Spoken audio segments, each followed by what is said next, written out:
အားလုံးပဲမင်္ဂလာပါရှင်အခုပြောပြမှာကတော့19ရာစုအီရန်ရဲ့အလှဆုံးအမျိုးသမီးအကြောင်းပါသူမရဲ့အလှကြောင့်လူပေါင်းရောက်100ကျော်လောက်လက်ထပ်ဖို့ကြိုးစားကြပြီးမရလို့တည်ကြတဲ့အထိဖြစ်ခဲ့ကြပါတယ်ဒီအမျိုးသမီးက19ရာစုကအီရန်နိုင်ငံရဲ့ကာဂျာမင်းဆက်ခေတ်ကမင်းသမီးတစ်ပါးပါကာဂျာမင်းဆက်က1989ခုနှစ်ကနေ1925ခုနှစ်ထိအီရန်ကိုအုပ်ချုပ်ခဲ့တဲ့မင်းဆက်ဖြစ်ပါတယ်အဲ့ဒီခေတ်က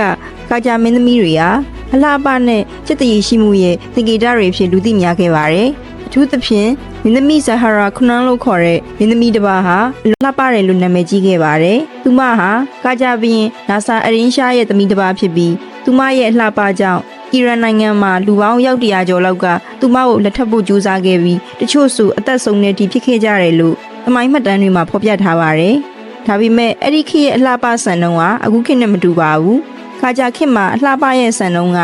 ပြည့်စုံတဲ့ခန္ဓာကိုထူထဲတဲ့မျက်ခုံးတွေနှာခမ်းမွေးပပရှိတာမျိုးကိုအလှပဖြစ်သတ်မှတ်ခဲ့ကြပါတယ်။ဝိလာပြီးဒီ channel လေးကဘခုတုတလေးရအကျိုးရှိစေတယ်ဆိုရင် like and subscribe လုပ်ပြီး support ပေးကြည့်ရင်တော့ဗီဒီယိုလေးတွေကို VPN ခံကြည့်ပြီးအားပေးနိုင်ပါတယ်ရှင်။အခုလိုအချိန်ပေးပြီးနားထောင်ပေးတဲ့သူတိုင်းအားလုံးကိုကျေးဇူးတင်ပါတယ်ရှင်။